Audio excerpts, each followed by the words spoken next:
Привет всем! Сегодня у нас будет историческая заметка. И мы посетим монументальные сооружения националь-социализма и исторически важные места.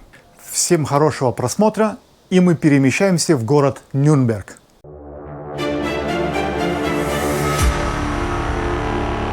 И вот мы пришли на это историческое знаменательное место. Как вы думаете, что здесь такого исторического? Посмотрите на дорогу. Там видно такие разметки. И это как раз Норрис-ринг. Здесь проходят автомобильные гонки типа ДТМ. Ладно, это не такое уже историческое. Где мы сейчас стоим, это называется Цепелин-трибуна. А вон там спереди Цепелин-фельд. Это типа поля Цепелина. Почему она так называется? Потому что в начале 20 века был такой тип граф фон Цепелин. И он строил дирижабли. И вот как раз в 1909 году он здесь приземлился. Здесь была такая трибуна, где люди смотрели, как этот огромный дирижабль в больше 200 метров длиной здесь приземлялся. В то время это было просто чудо. Но это опять же не самое главное. Здесь Цепелин-трибуна. И именно здесь стоял фюрер и рассказывал всему народу, какой он хороший, а все другие какие плохие. И вот фюрер стоял именно здесь и кидался громкими словами на толпу, которая была размещена здесь. И вот этот Цепелин-фельд, ну типа поля Цепелина, и эта Цепелин-трибуна стали когда-то большим владением партии НСДАП. Здесь съезжались все люди этой партии и каждый год устраивали такие встречи типа как съезд КПСС. Здесь то же самое, съезд партии НСДАП. И это место здесь очень-очень большое. Там несколько десятков квадратных километров. С одной стороны стоит Конгресс-халле, мы туда еще сходим. Потом там прямо за этими деревьями будет Гроссе-штрассе, в переводе это большая улица. А также мы еще посмотрим Deutsches-Stadion, монументальное сооружение, в кавычках. На эти объекты мы еще сходим. А вот именно здесь стоял фюрер и рассказывал всем людям, чё почем. И вот тут стояли примерно 250 тысяч людей, вот на это место влазит столько много, и слушали его, какие они все хорошие, а весь мир плохой. И эта риторика что-то мне напоминает. И вроде это Цепелин-трибуна, ну ничего не особенного. Какие-то ступеньки, здесь сидели люди, здесь стоял фюрер, что-то говорил.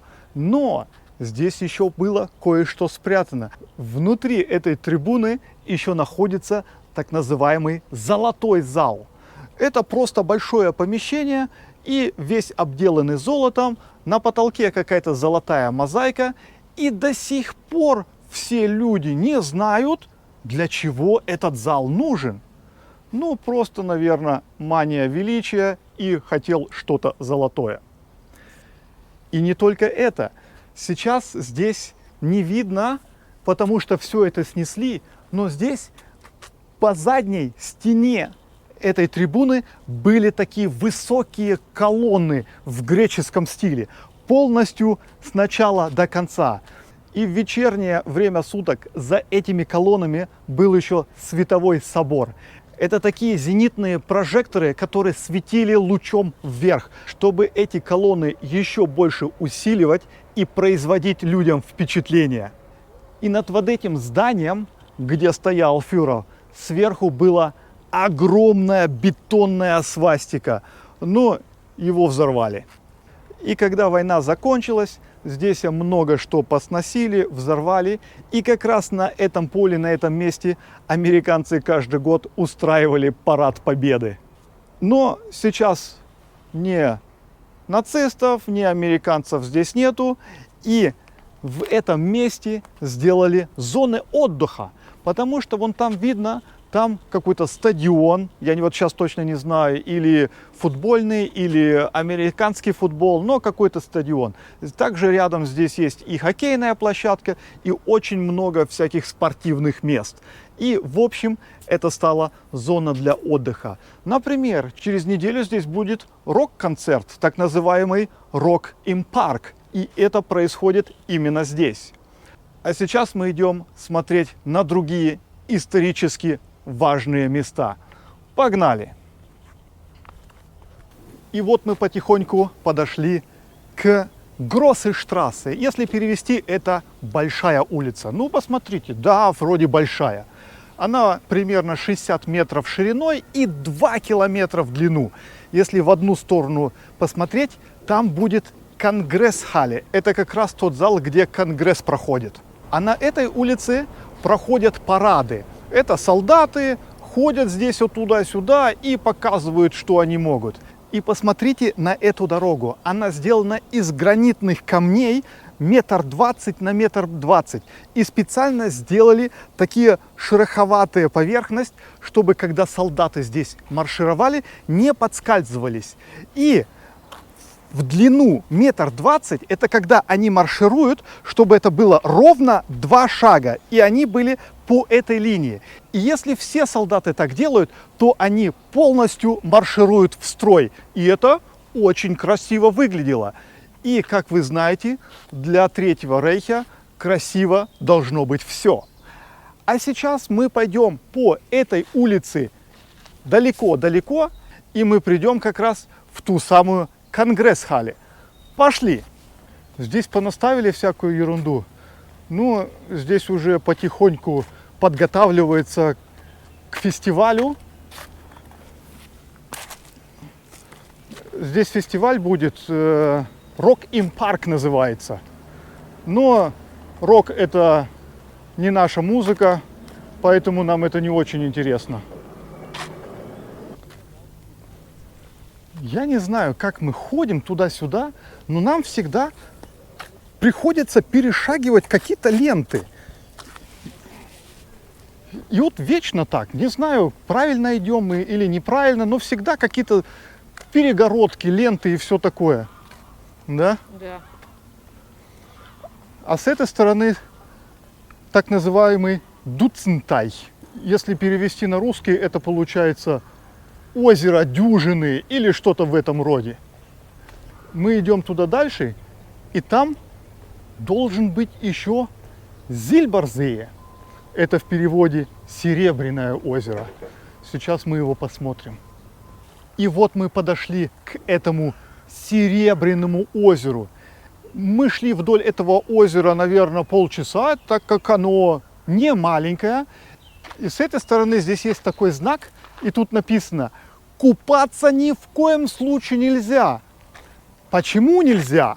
Потому что это искусственное озеро. Оно произошло примерно в 30-х годах, и именно на этом месте должен был быть Deutsches Stadion, так называемый немецкий стадион. Для него уже вырыли огромный котлован и уже хотели начать строить, но что-то не получилось, и они все забросили. И в этом котловане образовалось именно вот это озеро. Но котлован для именно этого немецкого стадиона был, наверное, в раза 4 больше, чем это озеро. И со временем его заполнили. Как вы знаете, во Второй мировой войне Нюрнберг разбомбили полностью, и было очень много мусора. И как раз в этот котлован свозили этот мусор со всего города. Поэтому сейчас внутри там валяются всякие камни, всякие отходы и вся гадость со всего города. И не только здесь мусор. С этой стороны есть такая гора. И именно вот эта гора, это именно тот же самый мусор. Они здесь складывали весь мусор, образовалась такая гора, а что они не заполнили, это стало озером. И вот вместо этой горы должен был быть Deutsches Stadion, немецкий стадион. И он должен был быть до такой степени большой, вы даже не можете себе представить. Например, для сравнения, В данное время самый большой стадион это в Индии на 130 тысяч человек. А этот стадион должен был быть на 400 тысяч человек. Это, можно сказать, в 3 раза больше, чем сейчас самый большой стадион. И все вот эти гигантские проекты, не только Deutsche Stadion, все другое тоже было просто гигантским. И это все делал архитектор-фюрер Альбрехт Шпеер. И вот мы подошли к этой Конгресс-халле. Это очень большое здание, примерно 70 метров в высоту. Она такая полукруглая, и в ширину она где-то 275 метров. Это по величине второе здание после здания Прора в Рюген. На нашем канале это видео тоже можете посмотреть. Там здание 5 километров длиной. Очень интересное видео. И это здание было спроектировано на 50 тысяч сидячих мест. И в данное время это здание реновируется. Можно здесь видеть, везде рабочие работают. И я считаю, это правильно. Все-таки историю, какая ли она ни была, надо сохранять, чтобы люди в будущем задумывались, что второго раза такого не было. И вот так сейчас выглядит внутри этого зала Конгресса. В принципе, тут уже всякие застройки, будки, здесь что-то строят, переделывают. На самом деле это очень огромное здание. Вот здесь картинка есть. Вот так это здание примерно выглядело. Очень большой такой полукруг. И здесь с одной стороны находится документальный центр, а с другой стороны находится симфонический оркестр. Вот здесь как раз вход в этот симфоникер. Ну, там симфонический оркестр работает. И там где-то внутри еще есть такой Серенаденhof, где они выступают. Ну, это жанр музыки как-то не для нас. А вот здесь построили, в этой Конгресс-халле, документальный центр. Там все документы внутри лежат и все такое. Пойдем дальше. Ходили мы по Нюрнбергу, на улице 30 градусов, жарко, и у нас появилась жажда. Поэтому мы сейчас в теньке сели в биргартен и заказали такое местное ротбир. И сейчас попробуем, как это на вкус.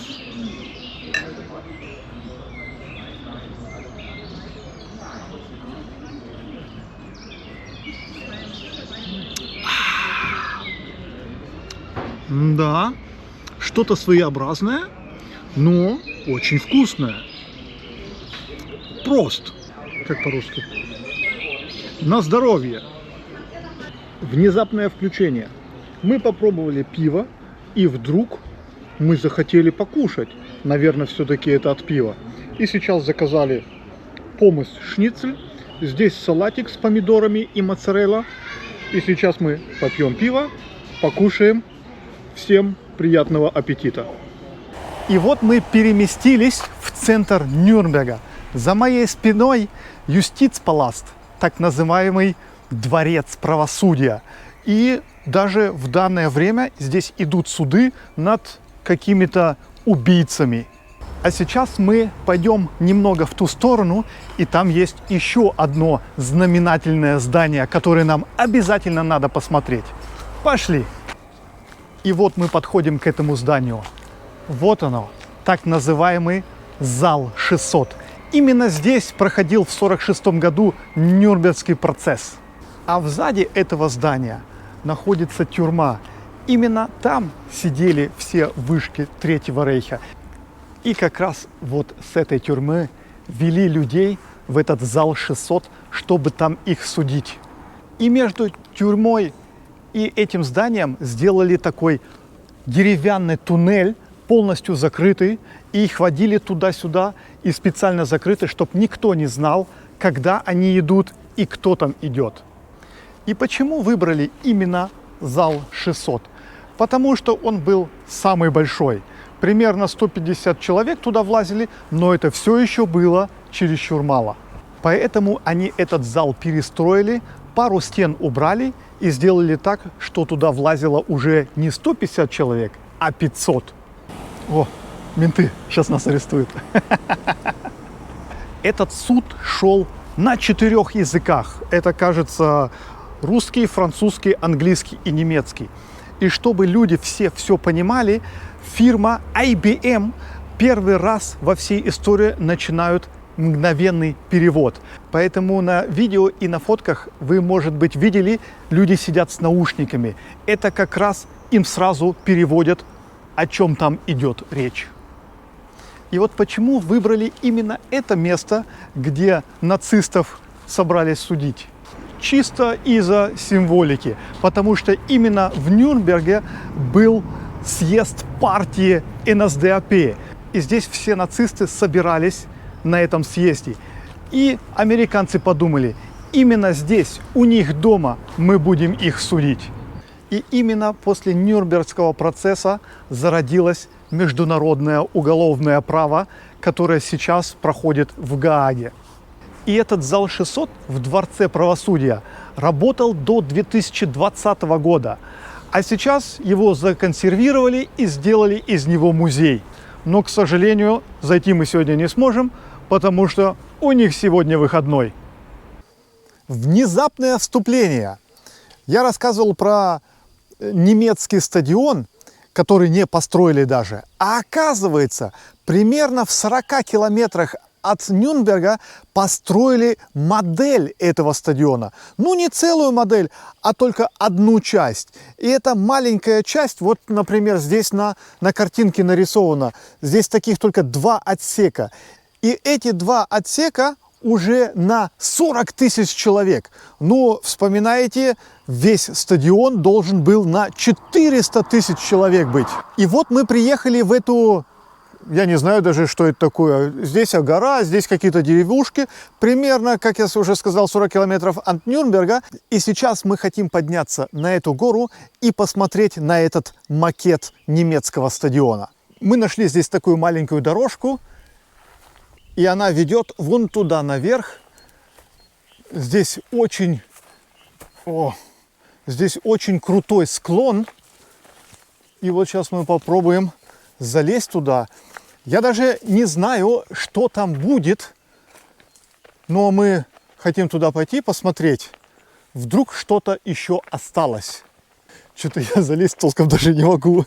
И нам далеко даже не пришлось идти. И вот здесь уже есть какие-то знаки этого стадиона. Но стадион сам даже не видно, только пару бетонных деталей. Наверное, надо еще выше подняться, и, может быть, мы там еще что-то найдем. Мы поднялись немного наверх, и опять видим вот эти вот бетонные глыбы такие. И мы сейчас поднялись только, можно сказать, на 2-й уровень. А таких уровней здесь 5 штук. И мы сейчас находимся от дороги на 2-м уровне примерно в 20 метров. И если еще 3 уровня больше, можно ли оттуда вообще смотреть и видеть, что снизу происходит? Ну, это неизвестно. И именно для этого сделали этот макет немецкого стадиона. Чтобы чисто попробовать, можно ли сверху что-то увидеть внизу.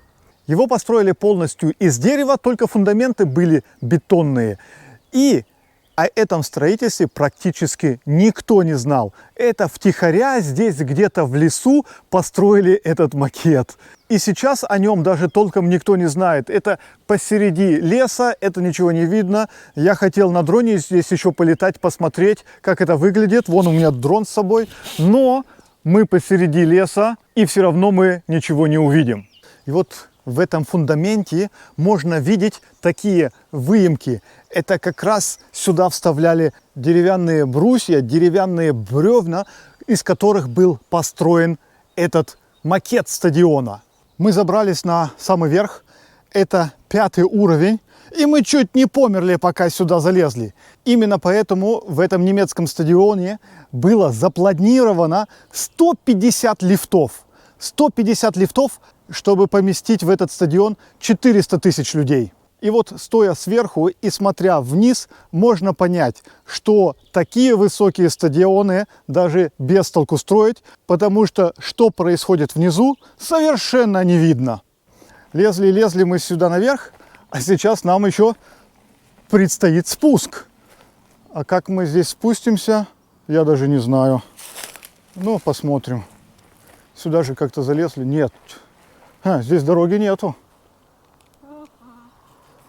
Мы вон там шли, снизу.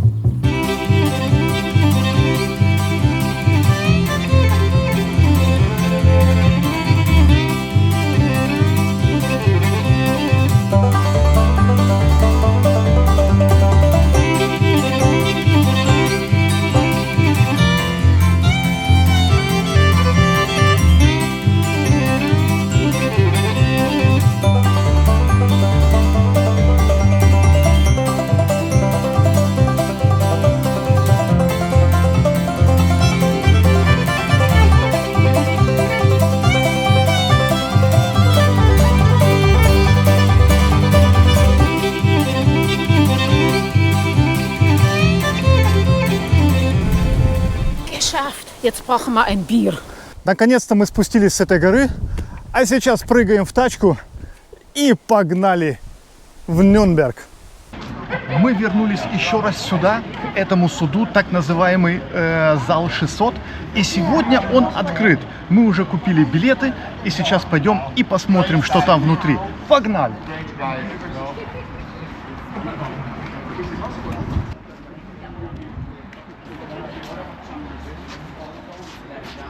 Мы зашли в это здание, и тут написано на втором этаже зал 600. И сейчас мы попробуем его найти.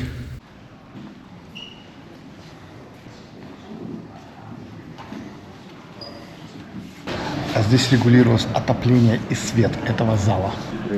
Здесь лежат оригинальные документы 1946 года.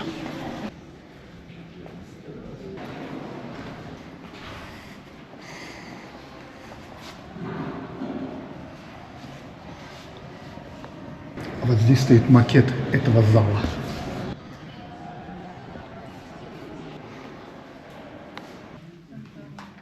Мы подходим к залу 600 и сейчас посмотрим, что там внутри.